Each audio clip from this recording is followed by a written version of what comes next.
Get ready to hear the truth about America on a show that's not immune to the facts with your host, Dan Bongino. You know, if you're expecting me, you're one of these liberal goofballs that watches my show or something, and you're expecting me to sit here today.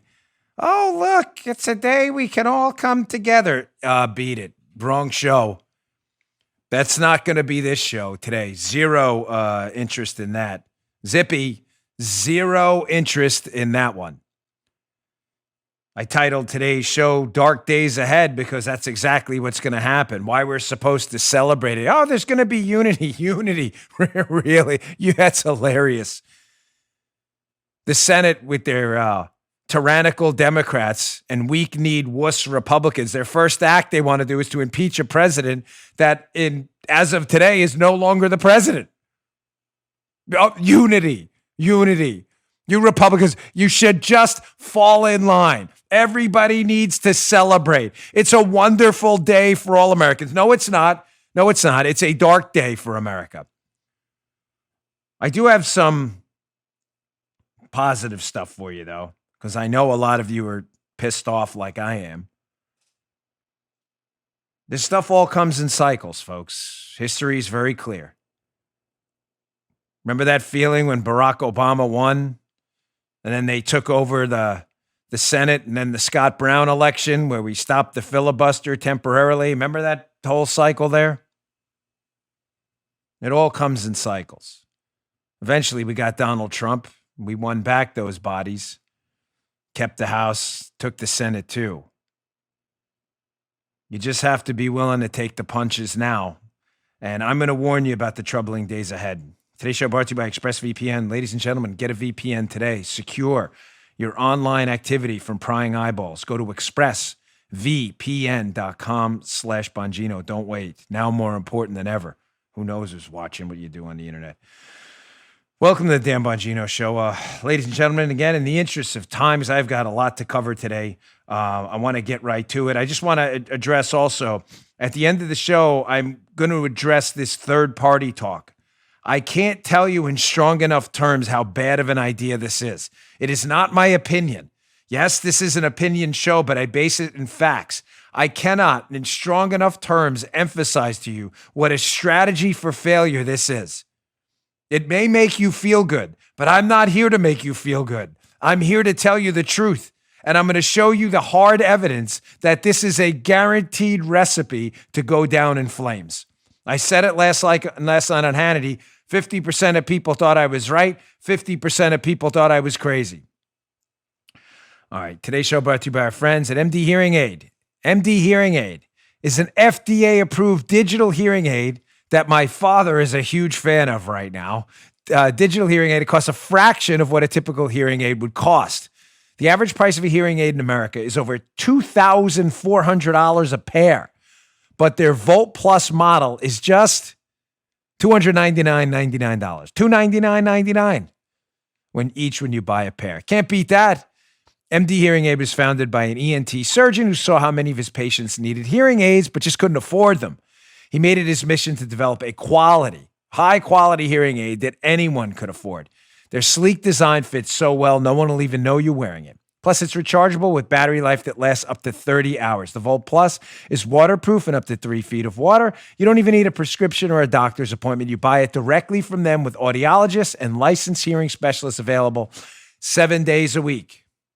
So how do they make the hearing aid so affordable? Since about 95% of the people who need a hearing aid only require a few settings, MD Hearing Aid simplifies the need for certain components not needed by most people. MD Hearing Aid has brought affordable hearing to over 600,000 satisfied customers. They have an A+ Better Business rating and offer a 45-day risk-free trial with a 100% money-back guarantee. Again, a big favorite of my dad, who's had trouble with his hearing for a while. So you can buy with confidence. It's time to reclaim your life from hearing loss. Go to mdhearingaid.com. Use promo code Bongino, Bongino, to get their buy one, get one, $299.99 each offer.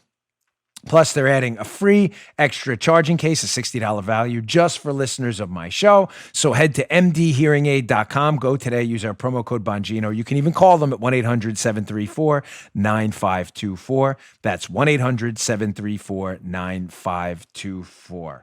All right, Joe, let's go. Let's get to it. There you go. No time. We got to dust off. Everybody dust off.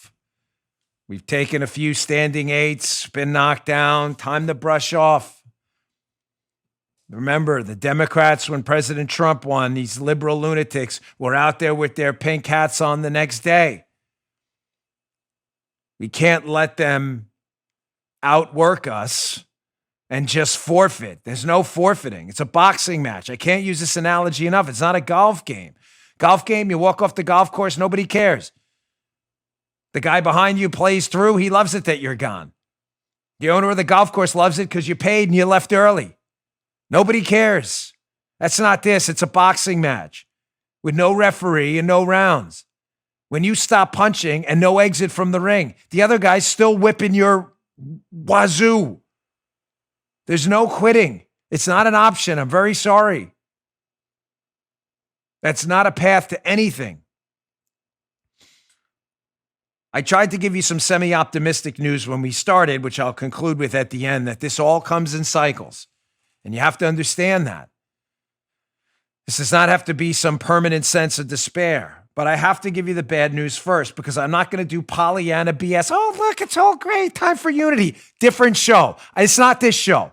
You're never supposed to tell people to not listen, but if you're looking for that, it's all going to be great. Peaches and cream, unity, lunch bucket show. Great. Lunch bucket Joe, you mean the guy who authorized the spying campaign with Barack Obama on Donald Trump? You mean the big guy in the back pocket of China, our geopolitical number one foe right now, nuclear-powered enemy? You mean that guy, Lunch Bucket? His son with the laptop we haven't even seen yet? I'm telling you, everything I hear about that is abysmal. And you're asking, Dan, why don't you put that stuff out? Because I don't have it. The people who are telling me they have it, who I trust, are telling me it's awful. Worse than awful. I'm just telling you what they've told me. I don't have it. If I had the laptop, I'd give it to you. I don't have it. That guy, the corrupt family, the Biden crime operation.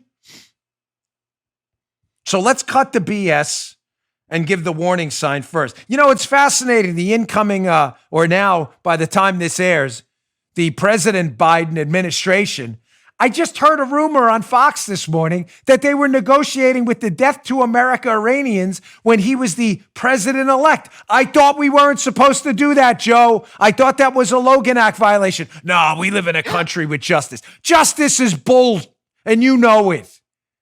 Justice died a long time ago. Justice. Give me a break. The plan, 75,000 and time. Get the hell out of here. Justice. What do you mean justice? Justice? You put a guy in jail, a 3-star general, Mike Flynn, who I'll hopefully get to later, for false allegations of violating an act nobody ever considered constitutional, while the incoming Obama administration was negotiating with the Death to America Iranians trying to build a nuclear bomb to blow us up. That's A-okay. Of course it is. Because justice is dead. It's dead. Forget it. We can fix it. We have to fix it. Why do we have to fix it? Because we don't have another choice. What are we going to do? Just let everybody... Listen, if not for you, for your kids, I understand you're disappointed. I feel it. I read your emails. They're devastating. I'm with you. But sincerely, we owe it to our kids. We owe it to our kids. It's not all of you. Actually, it's a small number. Most people are ready for the fight ahead. But some are really upset. I understand. But it's not for you. It's for your kids, and it's for my kids. We've got to fight. But justice is dead. The Logan Act. That was always a scam. To politically weaponize the justice system, with the dreaded air quotes, to target political enemies. That's not justice. That's retribution. For political differences. We now got a guy in office who's in the pox taking payoffs from China. Joe Biden, the big guy. Unity, let's bucket Joe. You can ram that up your wazoo, okay? I'm not interested. Take that garbage somewhere else. And all you weak-kneed, wuss-bag, pathetic, spineless, jellyfish Republicans out there, this is a moment of national unity. Please beat it.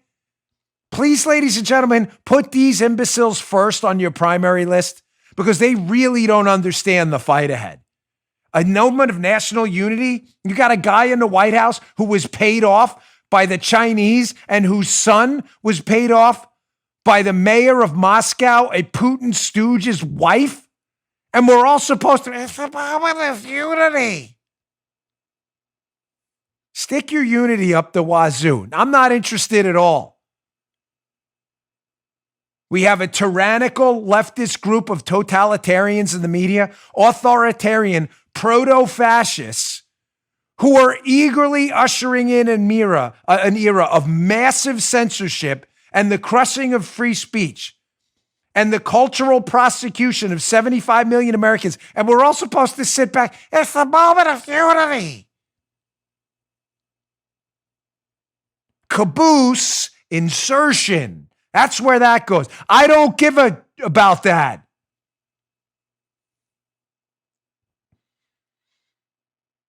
They're already talking about crushing tax hikes, regulation to suffocate the economy. Yeah, this is the perfect time for that, Joe. Perfect time.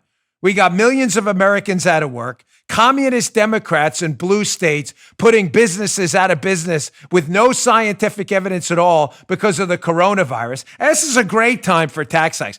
Let's invoke a $15 an hour minimum wage. That's a great idea. Restaurants who haven't earned money in 6 or 7 months, teetering on the edge of total bankruptcy and annihilation. Let's raise their labor costs. Let's double them overnight. That'll work out well. There isn't an area among serious economists, not moron liberal economists who are a joke. I'm like Krugman. I'm talking about serious economists.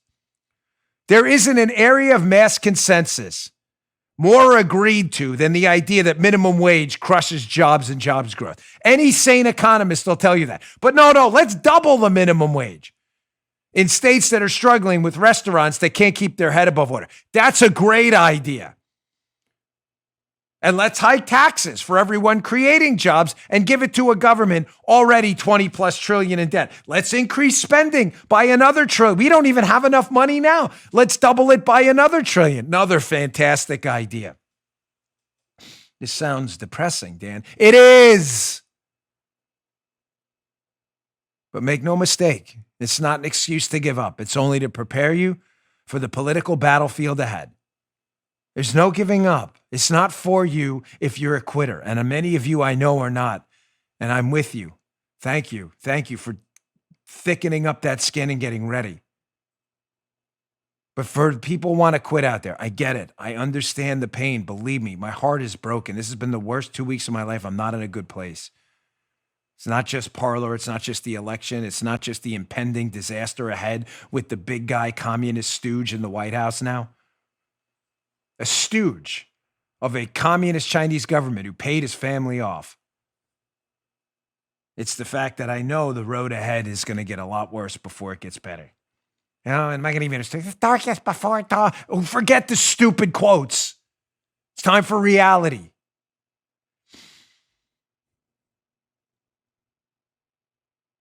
So it's not just the tax hikes, the crushing government spending, the massive debt we have no money for. The inflation we're looking at ahead, it's inevitable. It's a mathematical certainty. Free speech is dead. Government spying's alive. Free speech died. It's over. You don't have the ability to speak anymore. No need to relitigate the consortium of big tech tyrants, media communists, openly practicing Soviet-style tactics right now, and leftist totalitarians. The trifecta of doom is crush free speech. You're not going to be allowed to speak. You may not even be allowed to have a job soon. Oh, that sounds crazy. Does it really? Does it? Hearing stories left and right of people who are working for the Trump administration, minor roles too, found out on their LinkedIn pages, were fired from their jobs immediately. Oh my gosh, that happened? Yeah, that happened. That doesn't sound like we live in a free country. I told Paula last night we don't. You remember what we live in a free country? Really? We do for liberals. You're free to say anything you want. Death threats, spy on the president of the United States, go on social media and literally post death threats to everyone, get a hashtag trending, kill Donald Trump. You're free to do whatever you want. You'll be celebrated. You'll get a contract with a blue chip company. Become a Marxism, Marxism that wiped out hundreds of millions of lives and snuffed out and imprisons minorities for decades. Black Lives Matter, an openly Marxist group. You're celebrated. You get corporate donations. That happened? Oh, yeah, that happened. I warned you about the Department of Justice and would there ever be accountability for Spygate? Just throw that garbage out the window right now. And you know what? I'm really sorry if I had any faith that was ever going to happen at some point. I think 3-4 years ago, I really thought we would get some accountability. You can throw that out. The government spying is alive and well. John Brennan, the former CIA director, notoriously now alleged he spied on the U.S. Senate and the incoming president of the United States. John Brennan skates scot-free. He'll sit there on Twitter and all the way, you're all communists but me. He's the actual communist. Free speech is dead. Government spying is alive. But this is a moment of unity. Yeah, wazoo, insert wazoo now. Racial discrimination is back, codified. Joe Biden wants to bring back critical race theory. Critical race theory. You know, where the color of your skin determines if you should be discriminated against. I thought that was a really bad thing. Just checking, Joe. I think as a nation, we fought a civil war against that and had a massive civil rights movement to get rid of the really morally inept, sinful stain on our society that your skin color determined anything. I really thought that was a bad idea. Joe, I'm going to stick to that's a bad idea. Knowing you, I can assume faithfully you're going to stick to that too. Yeah. I didn't even have to get because I know Joe. I know Joe pretty well. I'm going to stick to that idea.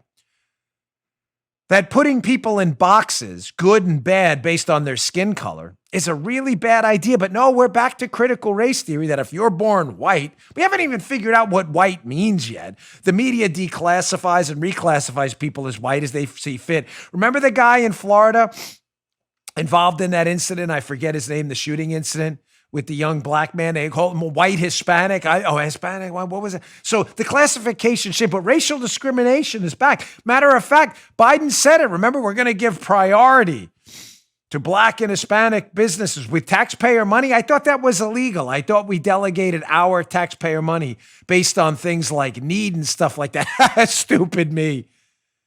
The morons on Facebook, Fakebook. The sleazeball losers at Fakebook, they added missing context to another section of our Facebook page. Facebook's a total joke, and I can't encourage you in strong enough terms to abandon either Facebook or Twitter.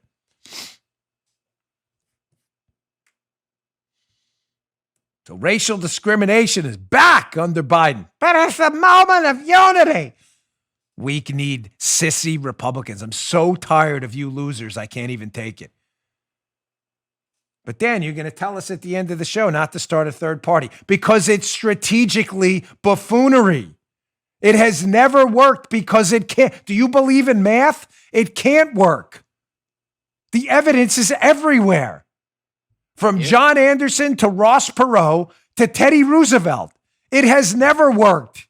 Why would you try something that has no evidence of working? It's our Republican Party. We built it. It's filled with losers because we let people win primaries by not showing up and voting who were losers.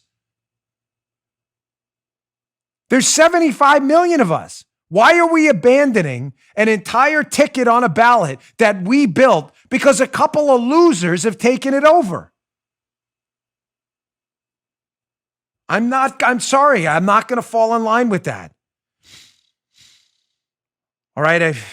Because I want to get the bad news out of the way. I want to get to just the worst part of all this, because this is, and believe me when I tell you this is the worst part. The media bootlicking is back. Listen, I'm not covering this to do, someone sent me an email. I always break down the fourth wall. Criticisms and comments, I welcome them on our email account because it helps me. I'm isolated here, ladies and gentlemen. I don't get out of my house much. I'm not kidding. I'm isolated here. I watch the news. I talk to people rarely anymore. It's for a lot of reasons, but it's true. So I appreciate your comment. And a lady sent me criticism this morning and said, listen, you're doing too much of this kind of, hip, cool, bash the media stuff. Folks, I'm not doing it for the reasons you think. I'm doing it to set you up so you understand that corruption and tyranny flourish with a compliant bootlicking media. It's the reason this stuff is allowed to happen. Logan Act violations, like the Bidens talking to the Death to America Iranians before they got in their administration. That the big guy taking payoffs from China and his son taking payoffs from communists in Russia. The reason that's allowed to flourish is precisely because the media is not we don't have a media anymore. We have full-time propaganda Pravda Soviets. That's on again. Let me get to my second sponsor. I'm going to get to that. It's going to be quick. That the media bootlicking is back. It's important to expose these buffoons. And to show you how when the suppression of real reporting ends, corruption and tyranny are allowed to flourish. If the media had done their jobs, Joe Biden would have lost this race in a landslide. But they didn't. All right, let me get to my second sponsor. I want to welcome on board our friends at Masterworks. Ladies and gentlemen, if you're looking for a place to invest, I've got the location for you. Did you know only 1%, not 10, not 1.5, 1% of day traders actually turn a profit? So why are so many of us mistaking picking stocks for serious investing? You can't control the markets, but you can certainly control your risks. So how do billionaires like Bill Gates and Jeff Bezos control their risk? Well, they invest in blue chip art. That sounds unusual to you. You're not alone. But contemporary art returned 13.6% over the last 25 years compared to 8.9% for the S&P, with a lower loss rate than gold and almost no correlation to the stock market. With the Fed injecting money into the economy at a rapid rate, smart investors are moving some of their wealth to hard money assets like art to hedge against inflation.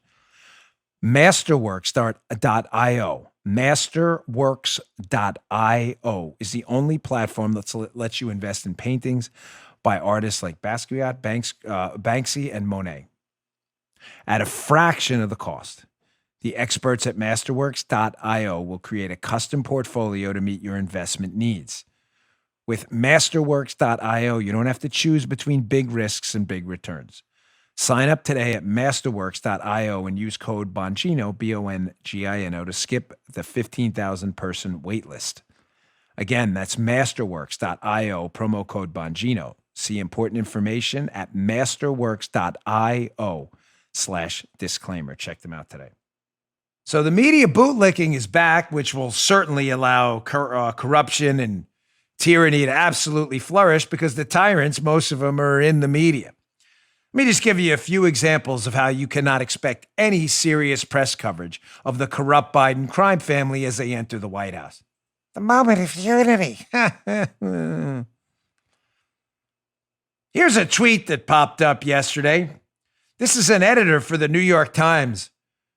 Joe, we're back to the chills and thrills up the leg. No, literally. Check this doozy out. This is Lauren Wolf, blue check mark, Joe, New York Times. She must be smarter than us.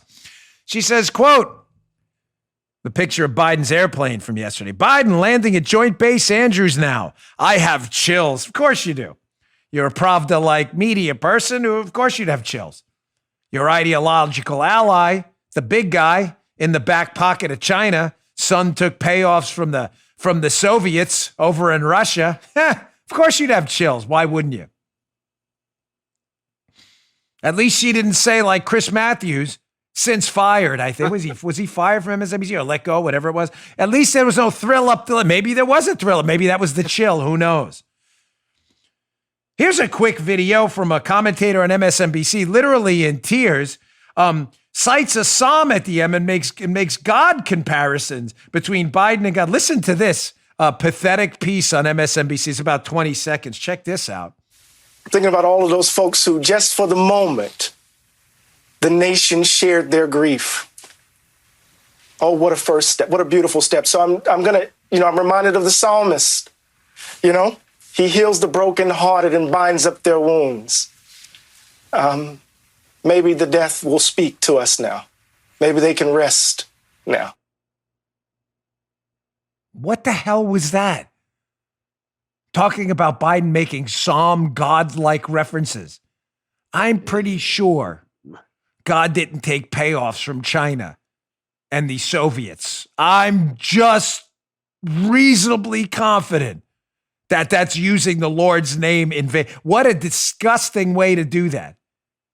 Making references between this guy coming into the White House with the most corrupt family we've seen in modern presidential history. Making God references while you're crying? Weak. Give me a break. Here's another one. You can expect more hard-hitting coverage of the Biden crime family, Joe. Here's a tweet from the Washington Post. Hard-hitting, Joe. Hard-hitting. Here we go. Oh. You can expect some hard-hitting fashion coverage. The Washington Post tweet. Perspective.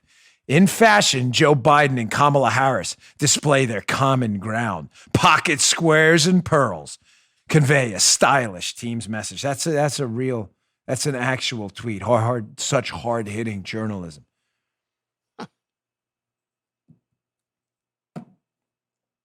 Here's one more quick video, and we'll move on to a very, very serious piece. A very serious that I warned you about. Is national unity even possible anymore?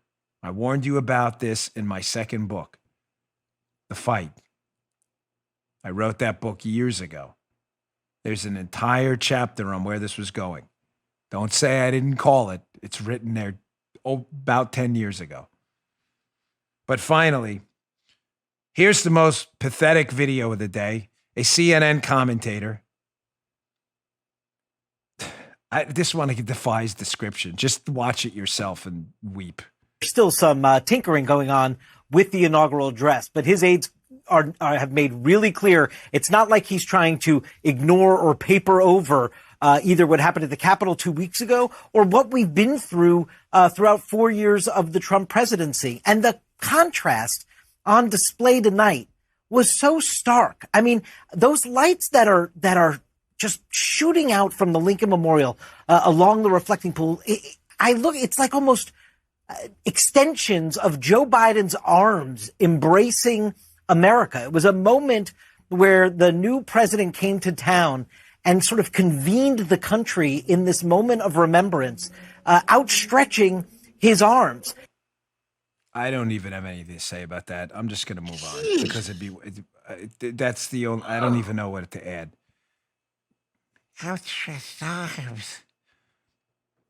Okay, moving on. So there's an article in the show notes I need you to read today. Again, ask please if I may. Please subscribe to my show notes and my email list and my newsletter. A lot of conservatives are out there asking on social media for you to do that, and I recommend not just my email list, but any conservative you can get your hands on. It may be our only way to communicate with you in this new media, tech tyrant, liberal, totalitarian, communist regime they want to bring on where conservatives aren't allowed to exist, no less speak. They'll have a tough time shutting us down on email. I'm not saying it is impossible. They won't look to do it. I'm telling you to be really tough. You can subscribe to my email list by going to bongino.com/newsletter. And every day I will send you articles like this. This is a Mises.org article, a website I really enjoy, where actual sane economic-minded people go. It's time for a national divorce. Mises Wire. Folks, I warned you were going to see more pieces like this.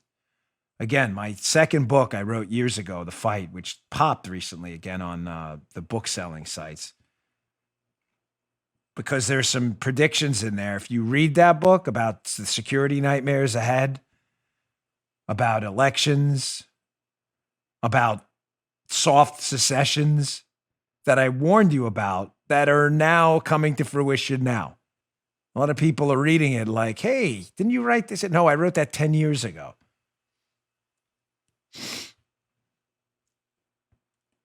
And one of the things I wrote about are the dangers of the United States fracturing, the very real danger of it happening. This article addresses that. Is it time for a national divorce? And it addresses the question of why are we striving for unity when nobody's interested? It's a serious question. Is it not worth considering? When you live in a political ecosystem where the goal of one party is to annihilate and destroy the other party, to bankrupt, humiliate, potentially arrest, and silence the other party, this is a serious question. It's not a joke. It's not an effort to further divide and inflame. It's a very serious question that I'd like you to ponder for a second. I can't do a moment of silence for you to do it because we're on terrestrial radio. And I think after like 7 seconds of silence, some best of kicks in. But on a very serious note, I'd like you to ponder it for a minute. How is unity possible if the chasms between two parties are enormous? We share almost nothing in common. Nothing. Tell me an issue. Joe, serious question. I'm not messing with you. Tell me an issue and tell me where there's a consensus. On taxes, we believe in lowering taxes and economic freedom. The left believes in hiking taxes and taking your money. It's not hyperbole, it's fact. Healthcare, we believe patients should decide healthcare. The free market will eventually reign, and the free market will drive down healthcare prices. The left believes the government should control healthcare. The finger thingy, if you're watching on video, it doesn't work. There's no connection there. Schools. We believe the parents should pick where their kids go to school. Democrats believe in indoctrination factories. Your kids should be forced into public schools. There's no in between. Abortion. We believe that a child's life begins at conception. Democrats believe a child's life begins when they're 7 years old. What? There's no, okay, that was hyperbole, but you had Ralph Northam, the governor of Virginia, talking about how after the baby's born, we'll make it easy on the baby when we where's the in-between? There's no in-between there. Democrats confiscate all the guns. Republicans, you know what? I'd like to protect my own family. Where's the unity? It's a serious question. We don't believe the government should spy on political candidates. The left, hey, not only do we believe it, we love it. There's no in between. Life is typically lived on the margin. I say it all the time. Not here. There's no marginality. There's no in between. There's no partial spying on by government politicians and the CIA on politicians. Okay. There's no, you either fight it or you don't. So I'm making the case now that is unity even possible when there's no overlapping you have one circle left, another circle right, and they never overlap. So that's problem number one.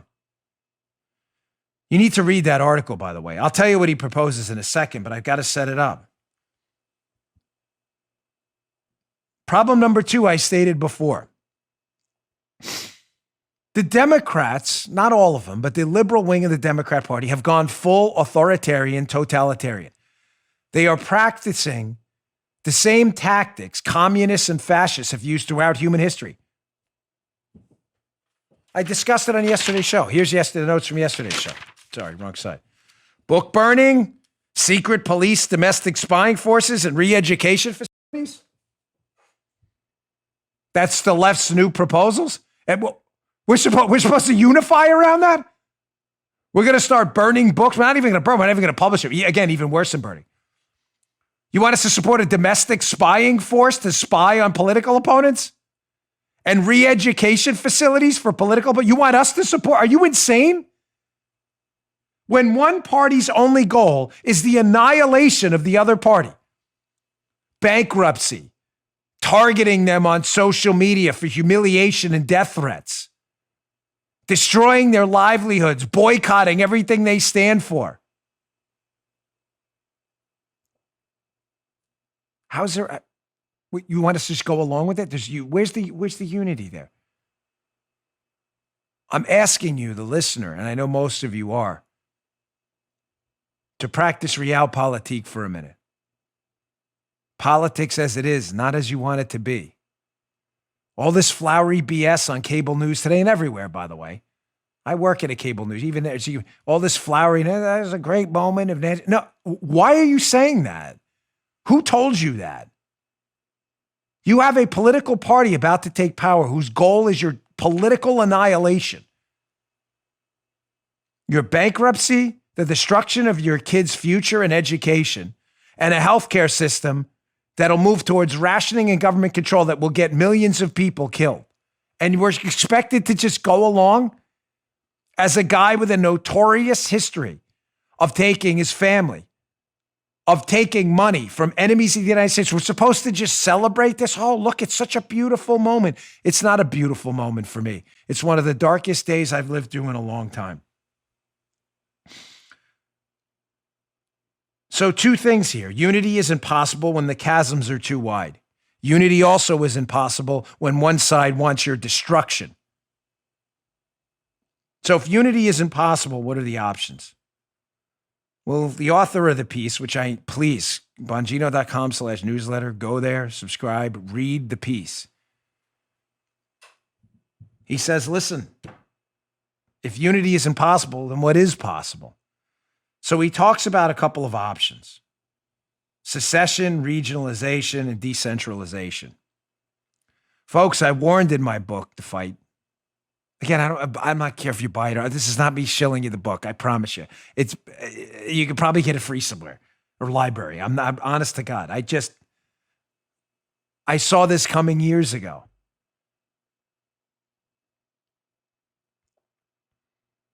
I discussed in the book, option number 1, how you were going to start to see in the future, with an increasing centralization of a federal government whose party demands the annihilation of the other party, that people just weren't going to sit back and take it.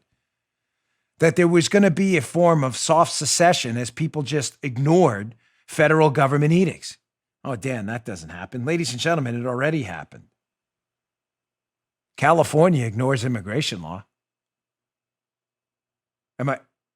Joe, am I wrong? They ignore California ignores federal immigration law. I thought they did. I don't understand. I'm not recommending this. Let me be crystal clear.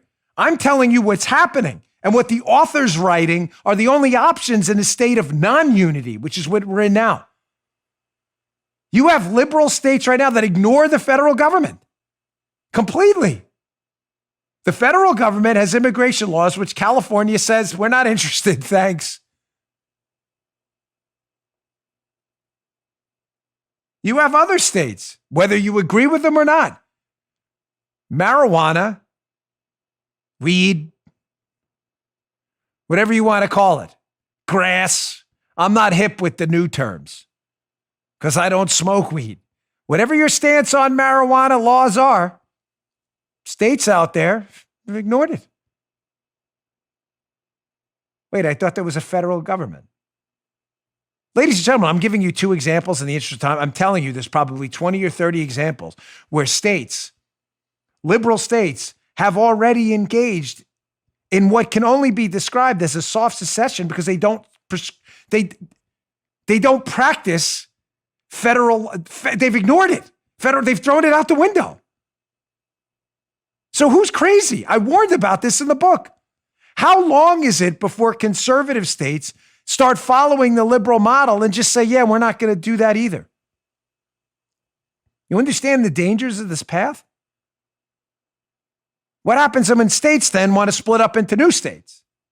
Then you have California, West California, North California, Southeast California, Northwest California, East West Virginia, West West Virginia, North West Virginia, South Central West Virginia. What are you going to have? What are you going to have left?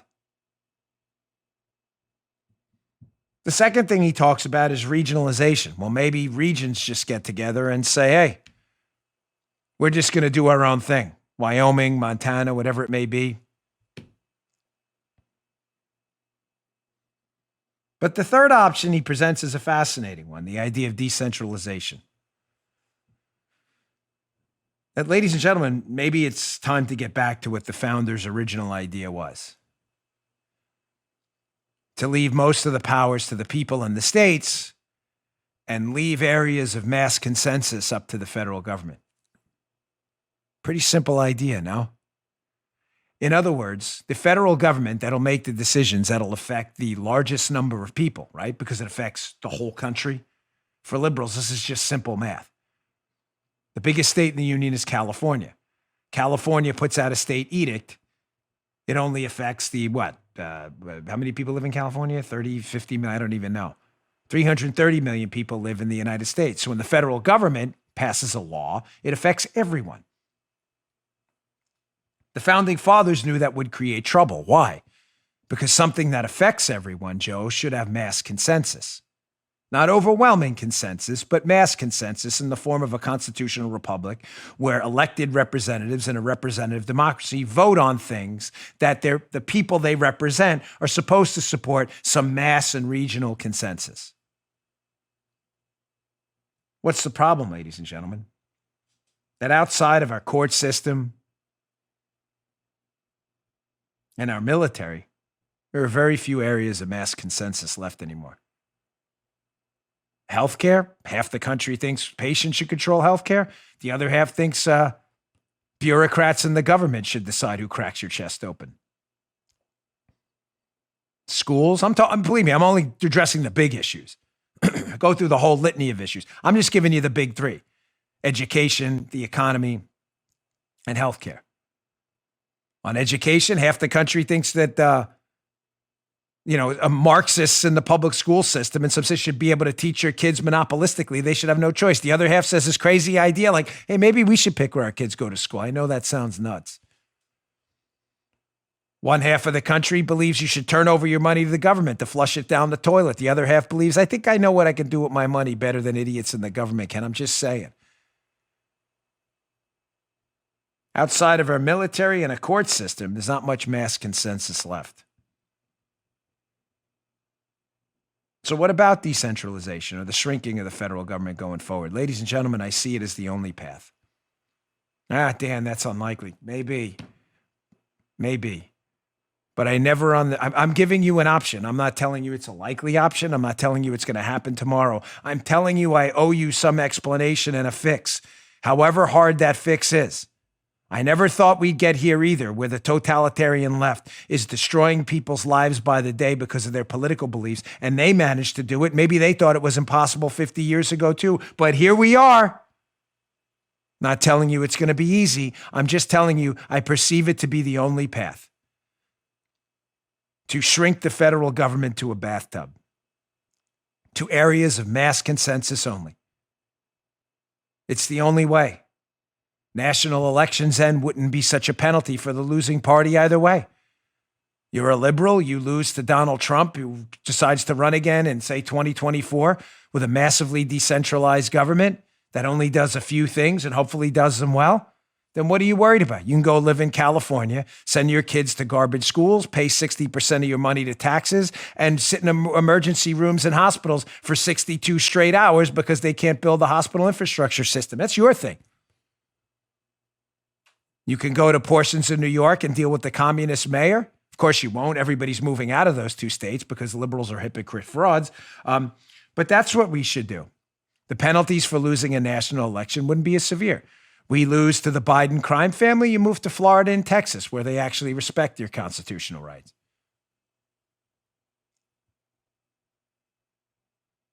It's better than a soft secession, ladies and gentlemen, where liberal states have just ignored the government anyway. It's not easy.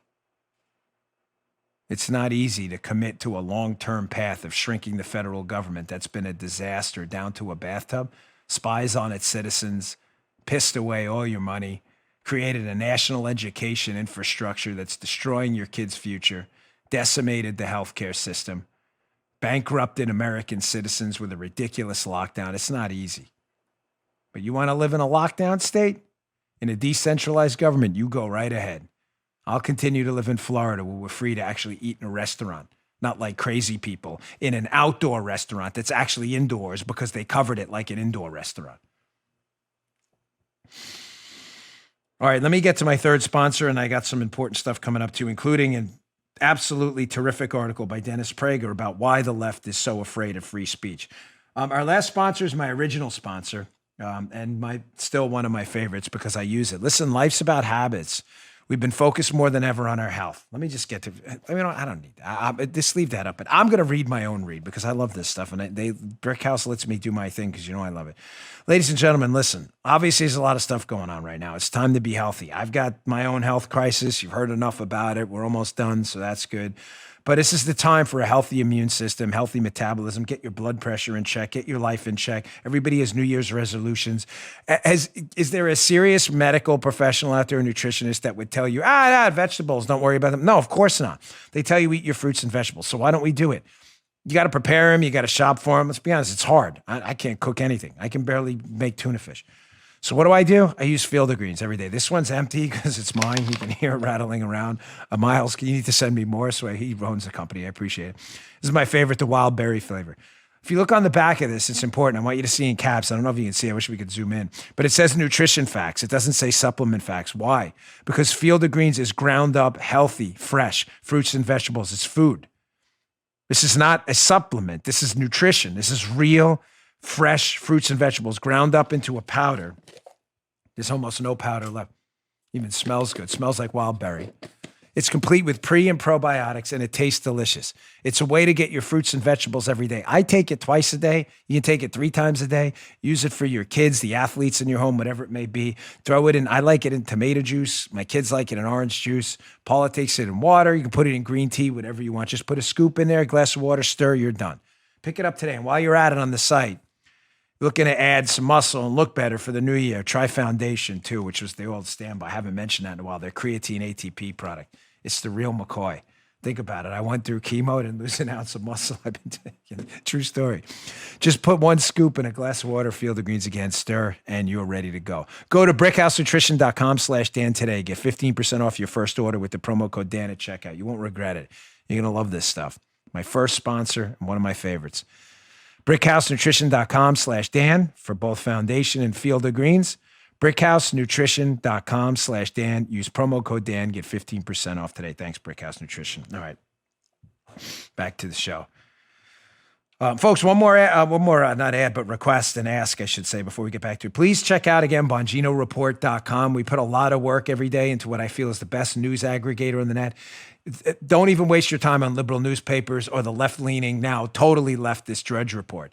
BonginoReport.com. It's growing in droves. We're cracking the top websites now around where the website traffic's been through the roof. It's your best aggregator for news in the morning. We only support conservative sites. There's no lunatics and no fringe liberal nonsense on there. BonginoReport.com. Bookmark it every morning. Use it as your go-to source for the best conservative news of the day. Appreciate that. All right, I saw this article by the great Dennis Prager, one of the real thinkers of our time. And he talks about this totalitarian streak on the left. And the title sums up his article beautifully. And it's worth your time. It'll be in the show notes, the newsletter. Check it out. Why the Left Has to Suppress Free Speech by Dennis Prager. So he talks about first something I've warned about often, that if you were just a minor student of history, if you've read a Charlie Brown encyclopedia as a kid, you would know that pushing the beach ball underwater and trying to silence your political opponents like leftist totalitarians do has never ended in anything other than death and destruction. Ever. It is a disaster for humankind. Prager addresses it in the opening paragraph. This is a short piece. It's not one of those 11,000 word manifestos. It's probably not more than 700 words, but it's worth your time. Prager says, hey, let us begin with this fact. The left always suppresses speech, always. Since Lenin and the Bolshevik Revolution in Russia in 1917, there's been no example of the left in control and not crushing dissent. None. This is what they do, the Bolsheviks and the left. He says there's one important difference between liberals and the left. Liberalism and liberals believe in free speech. He's talking about real liberals, not the fake ones we have now. He says the present leftist threat to freedom in America, the greatest threat to freedom in American history, listen to this, is made possible because liberals think they have more to fear from conservatives than from the left. Liberals do not understand that the left regards liberals as their useful idiots. Basically, what I suggested to you yesterday, that every totalitarian movement in human history where they've crushed dissent, crushed freedom, imprisoned people for their political beliefs, killed and tortured people, has always used useful idiots to get there. I can't recommend to you enough the Solzhenitsyn books, The Gulag Archipelago and The First Circle. They're long reads, but they're worth your time. Folks, I haven't finished both books, but I've gotten through most of it. And it is some of the most disturbing material you'll ever read about how the Soviet Union did this exact thing. The real radicals, the left, uses people who claim to be liberals in the media and otherwise as useful idiots to march towards totalitarianism, and they play on because they're too stupid to figure it out. You know, liberals, Chuck Todd, Brian Stelter, all of those morons, and then Rachel Maddow. The history is clear. The path we're on is dangerous. Here's the second part of Prager's absolutely fantastic piece when he talks about the useful idiot crowd. Basically, universities, the media, and Hollywood. Check this out. The left controls universities. No dissent allowed there. The left controls nearly every, air quotes, news medium. Little or no dissent allowed there, not even in the news section, and certainly not in the opinion sections. The left controls Hollywood. No dissents allowed in Hollywood. That's why we have cancel culture. The silencing and firing of anyone who publicly dissents from the left, and even publicly, is no longer necessary. The National Association of Realtors just announced that if you express dissenting views on race especially, in private, you may be fined and lose your membership in the organization, which effectively ends your career as a realtor. You didn't believe me in the beginning when I said they're coming after your job next? You thought I was kidding?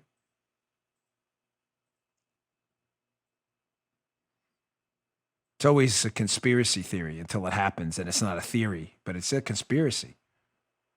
It's no longer theoretical when it happens, right? It's not a theory when it actually happens. So the title of the piece was Why the Left Must Suppress Free Speech. So Dan, get to the why. Why? Well, Dennis says something I've said to you often. Joe, I think you can vouch for me on this one. What have I always told you about the left? That the left never runs on ideas because their ideas are never backed up by any data, facts, or reality. Their ideas are ridiculous. So what does the left do to win elections? The same thing Biden did. They just tell you the other guy's a racist. They don't say, that's why the media propagandizes and runs with that, because the media understands if they actually start to ask the left questions, like, Joe, did you take a payoff from China? Joe, has hiking taxes ever worked? Joe, has totalitarian free speech ever worked? They're going to get crushing of free speech ever worked? They're going to get an answer they don't like. So what do? They just say the other guy's a racist. Vote for us. We'll protect you. That's their only strategy. Have I not said that to you for 5, 6, 7 years now? Well, Dennis Prager, a much smarter man than me, says it more eloquently than I can in the final portion of his speech, of his piece, which is worth your time. Digest, chew the cud on every single bit of this. Tattoo it on your brain. He says the answer, though the left won't acknowledge it, is that the left fears dissent, and they do so for good reason. Leftism is essentially a giant balloon filled with nothing but hot air. Therefore, no matter how big the balloon, the Democrat Party, the New York Times, Yale University, all it takes is a little pin to burst it. Leftism is venerated by intellectuals, but there's little intellectual substance to leftism. It's a combination of doctrine and emotion. You want the proof? Those with intellectual depth do not stifle dissent. They welcome it. That is why universities are so opposed to conservatives coming to speak on campus. One articulate conservative can undo years of left-wing indoctrination in a 1-hour talk or a Q&A. Prager says, I know this from personal experience on campuses. You can too. Watch the speeches given by any conservative allowed to speak on a campus. You ever watch the Dinesh D'Souza, Milton Friedman videos on college campuses as leftist indoctrinated college kids for the first time hear the truth? You ever see the eyeballs? You ever see the faces? Do you ever see the rage by some who for the first time rage out at Dinesh or others because they realize their entire lives are a lie? The entire leftist balloon, enormous, the size of the state of Texas. Or maybe California is a better analogy. Burst with one little pin. The house of cards falls apart because everything you believed was fake. Marxism's a path to genuine equity, the new buzzword. High taxes are a way to save the economy. Public schools are going to educate your kids better than your own choices in education. Governments can run healthcare better than doctors and patients. All of those ideas are farcical, not backed up on any data. Have literally killed people. In the case of Marxism, hundreds of millions.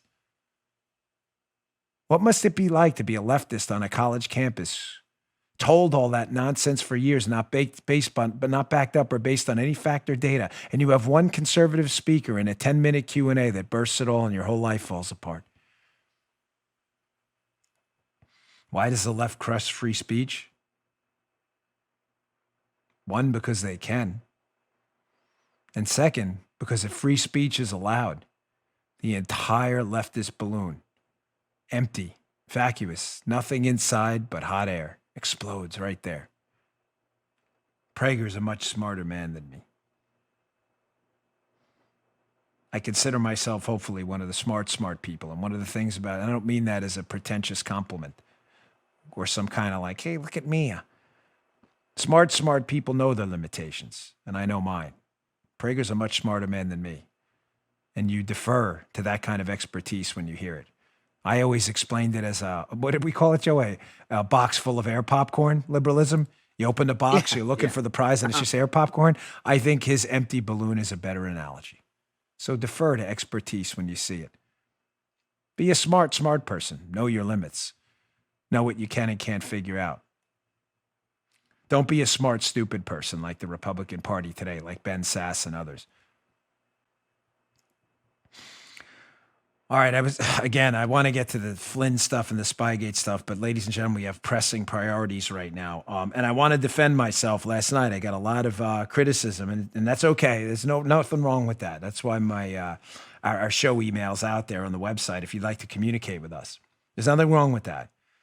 But I want to defend myself. And what do I mean? I was on Sean Hannity's show last night, and I got a little hot last night on the show, but I meant every word of it. Because I'm just tired of hearing about, unity when one party wants to annihilate us. Believe me, every day, nothing's good news anymore in my life. It's just less bad news. It's not a pity party. The fight's the fight. Get ready for it. That's what we've been put here to do. End of story.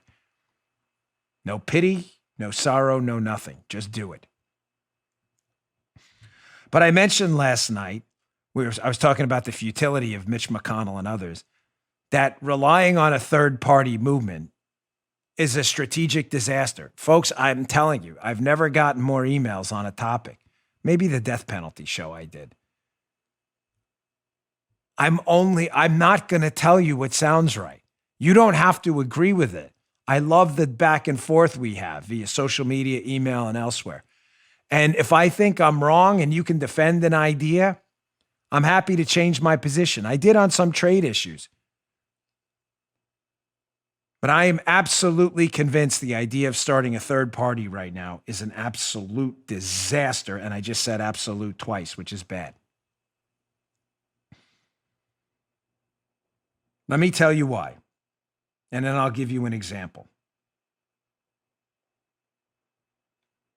Folks, we don't live in a parliamentary system. I discussed this the other day, but I have to say it again because I mentioned the third-party disaster last night, and there's been a flood of info. We have winner-take-all congressional districts. There is no proportional representation. Either a Republican, a Democrat, or a Libertarian, or someone wins that district. That's it. There are no 2 congressmen from a district based on what percentage of the vote. None. It is not proportional representation. It's win or go home. The problem with that, and you know what? I explained it poorly the other day, and forgive me. I'm going to go take a different angle today. I explained it that the Republican Party owns the infrastructure right now. It's our party, though, that functions through our money and our time. They own the email lists. They own the volunteer lists. They own the money. It's ours. Why we would forfeit that, even if the house burned down, there's still a shell of it left we can rebuild. You're better than starting from scratch. And the house did burn down. It's a mess. The GOP is a flaming dumpster fire right now, but there's still a dumpster left.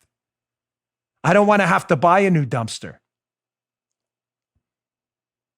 But that was a bad analogy. Here's a better way to describe it. We don't have the numbers, folks. In a winner-take-all district for Congress, and I'll explain to you how that affects the presidency too in a minute, we don't have the numbers to win. These districts are winner-take-all.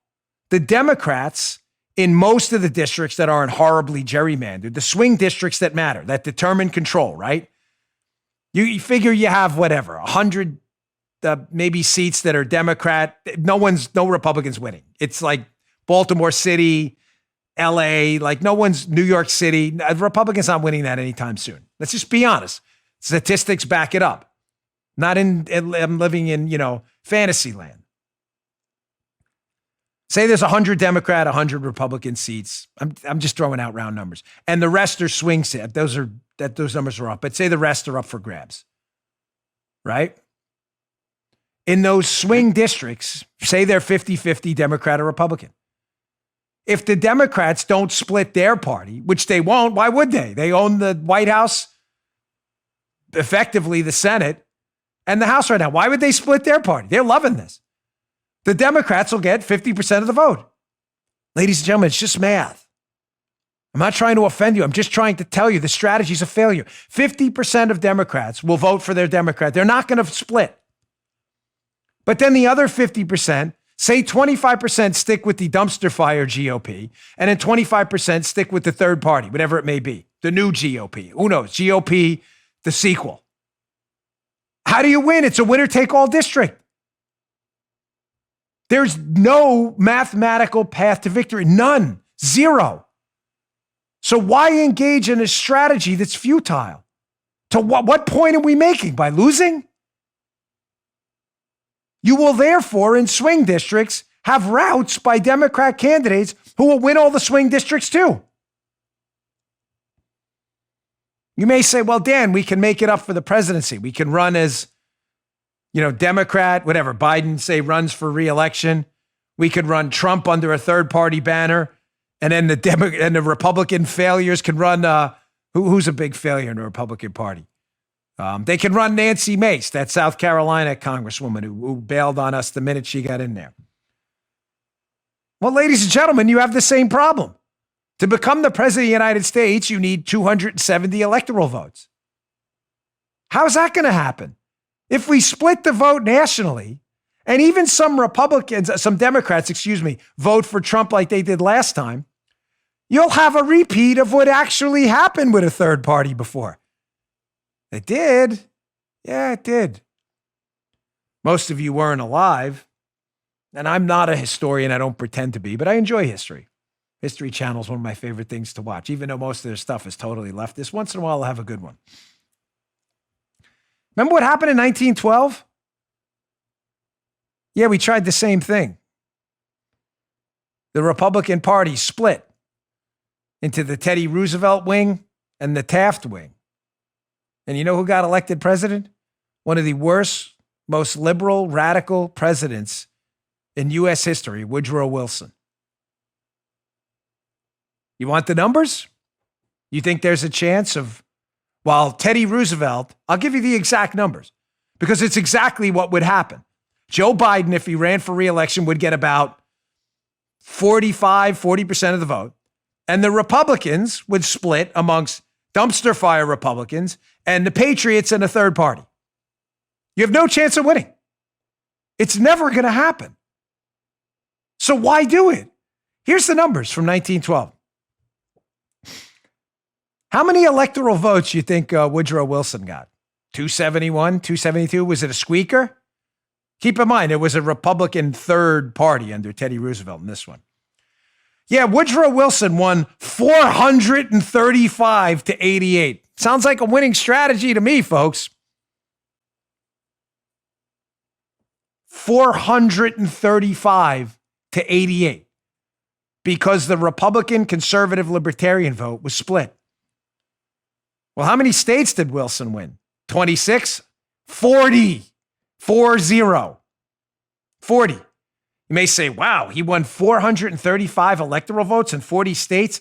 What did he get? Like 80% of the vote?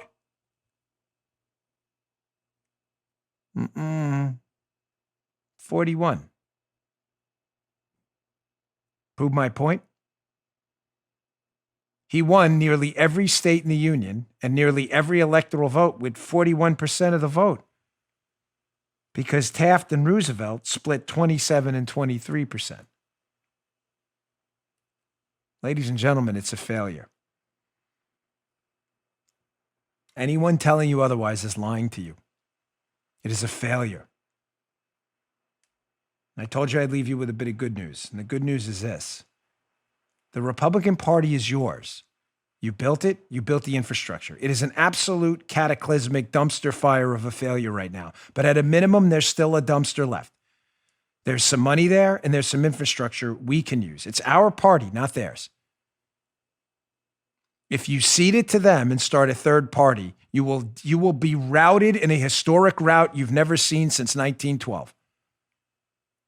The way to fix it now is to take your money and your volunteer work and to go and recruit and find candidates who believe in our ideas, crazy things like liberty and stuff, and get rid of these buffoons and gutless wonders in the Republican Party now. From Adam Kinzinger, I'm sorry, I'm down on this Crenshaw guy, Mace in South Carolina.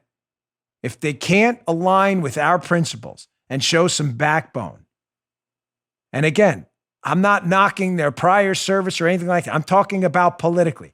I'm not going to engage in the Jake Tapper thing because that's just stupid and counterproductive. I serve the country too. No one defers to me. Oh, Dan was a Secret Service. That's not great. Really? I get like 25 death threats a day. God bless what they've done for the country. Mace and Crenshaw have terrific CVs. I don't know, but I think Kinzinger served too. Congratulations. Great. Thank you. Sincerely. That does not absolve you of leading going forward. These are three high-profile people. And I'm not suggesting some blind loyalty to Donald Trump either. I'm suggesting a loyalty and fidelity to the causes of liberty and freedom going forward. And I mean real, touchable, tangible liberty and freedom, not the campaign slogan. I mean economic liberty. Where are you on government spending, on taxes, on school choice, on healthcare reform? Where are you on all that stuff? And I'm backing people who did it. Why are you wasting your time attacking Donald Trump? So on a good note, we can do this. It's our party. There's 75 million of us. Ladies and gentlemen, that can switch and reform an entire party. It did it in the Reagan Revolution. We can do it again. Do not walk down the failure path because it feels good. That's what Democrats do. And one last thought. This all comes in cycles, folks, all of it. This is low. We're in, the natural vicissitudes of life. We're at a trough right now. I know. We're at the bottom. We're looking up. We're like, how are we going to dig out of this? The answer is you don't have a choice. I told you, it's a boxing match. It's not a golf game. But secondly, it all comes in cycles. How much worse could it have gotten than Jimmy Carter? They gave us Ronald Reagan. How much worse could it have gotten than Barack Obama? We got Donald Trump. It comes in cycles. You still live in the wealthiest, most prosperous country on earth. We're in a dark time. I opened up the whole show with it. But those dark times don't last forever. They never do. They never do. We can fix it, but it starts today. You got to brush off, as hard as it is. I understand your disappointment. I'm depressed too. You probably hear it in my voice. It's been a really bad couple weeks. Nothing has gone right. But I'm not giving up on you. And if anybody, after being nearly destroyed this last few weeks, has earned the right to say I'm taking a day off, it would have been me, but I'm not. Got to dust off. Get off the mat. Fight back. All right, folks, I appreciate your time and your loyalty during this tough time. You've stuck with us, shows in the numbers, and we really appreciate it. Please subscribe to my show on Rumble, rumble.com/Bongino. It is our free speech alternative to YouTube. We are well over 1 million subscribers right now. Don't watch on YouTube. YouTube is garbage. I actually hope they ban us soon because I just hate posting there. So please go to rumble.com/Bongino. Subscribe to the show free. You can watch the video right there. We really appreciate that. And go to BonginoReport.com. You're home for the sane conservative news of the day. Bookmark it on your page. We really appreciate it. We'll see you all tomorrow when the fight begins anew. You just heard Dan Bongino.